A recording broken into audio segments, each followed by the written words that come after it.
Alors, nous allons parler des puissances. On va parler des puissances en partant d'un exemple. Nous avons une cellule F. Au départ, elle est toute seule, elle se divise en deux. Chacune des cellules se divise en deux. Et comme ça, un grand nombre de fois, chacune des cellules va se rediviser en deux. Donc au départ, on a deux cellules, on multiplie par deux. Une unité de cellule, on multiplie par deux pour arriver à deux cellules. On remultiplie par deux, donc on a 2 fois 2. Puis on remultiplie par 2, on va encore avoir 2 fois 2 fois 2. Puis on multiplie par 2, etc., etc. On peut se poser la question, au bout d'un certain nombre de fois, combien on a de cellules?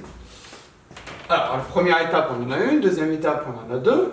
Troisième étape, on a 2 fois 2, qui peut aussi se noter 2 au carré, on multiplie le nombre par lui-même.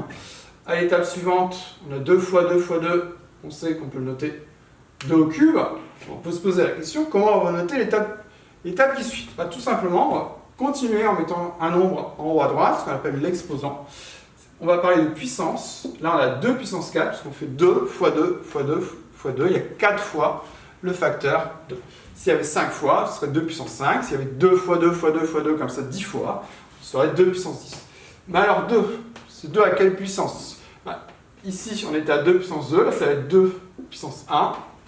Et ici, 2 puissance 0. En fait, un nombre à la puissance 0, ça va toujours être égal à 1.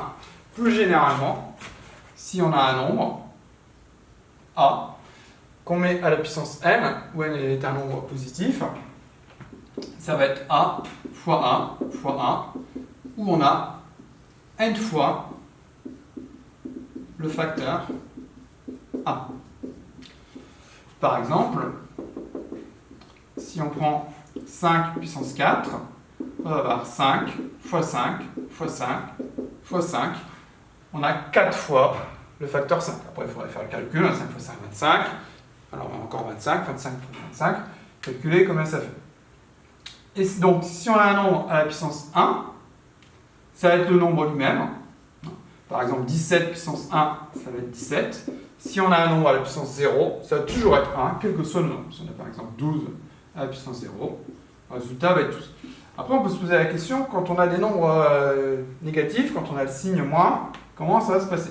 Par exemple, si j'ai moins 3 au cube, je vais avoir moins 3 fois moins 3 fois moins 3. 3 fois 3, 9 fois 3, 27. Il y a 3 nombres négatifs, donc on va avoir moins 27, négatif, et ici négatif, pour les deux nombres négatifs c'est positif, positif multiplié par négatif, ça va être négatif.